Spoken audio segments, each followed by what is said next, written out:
மக்களே please அரோராக்கு vote போடுங்க. வணக்கம் மக்கள், இந்த வீட்டில் எதை பத்தி பார்க்க வரோம்னா, விஜய் சேதுபதி சார் வந்து டாப் 5ல இருக்க ஃபைனலிஸ்ட பத்தி யார் யாருக்கு நீங்க ஓட்டு கேட்க போறீங்க அப்படின்னு பார்த்து உள்ள வந்த கண்டஸ்டன்ட பார்த்து சொல்றாரு. இதுல பாத்தீங்கன்னா அப்சராவும் வாட்டர்மேன் ஸ்டார் யார சொல்றான்னு பாத்தீங்கன்னா நம்ம சபரியை தான் சொல்றாங்க. சபரி வந்து பிக் பாஸ் வீட்டுக்குள்ள கண்டஸ்டன்ட் வந்து உள்ள சண்டை போட்டாலும் இல்ல வேற எந்த போட்டி பிரச்சனை எதுனாலுமே சபரி வந்து நடுநிலையா இருப்பாரு, யார் பக்கமும் அப்படி இதெல்லாம் பேச மாட்டாரு, கரெக்டா நடுநிலையா இருப்பாரு அப்படின்னு சொல்றாங்க.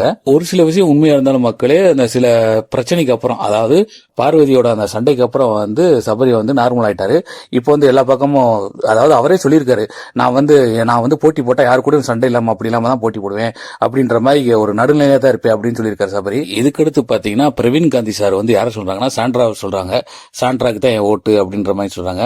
இதுல அவரு இவங்க விளையாடுறத பார்த்தா இல்ல எப்படி பார்த்து சொன்னாரு தெரியல, ஆனா அவர் வந்து இவருக்கு பிடித்தது வந்து அவரோட வாக்கு வந்து அவருக்கு உரிமை தானே, அதாவது பிரவீன் காந்தி சார் வந்து சாண்ட்ராக்கு சொல்றாங்க. அதுக்கடுத்து பாத்தீங்கன்னா நம்ம கெமி வந்து திவ்யாவை சொல்றாங்க மக்களே, அதாவது திவ்யா தான் நல்லா விளையாடுவாங்க, நல்லா விளையாண்டுட்டு இருக்காங்க, இவங்க வந்து டைட்டில் வின் பண்ற அளவுக்கு தகுதி இருக்கு அப்படின்னு சொல்றாங்க.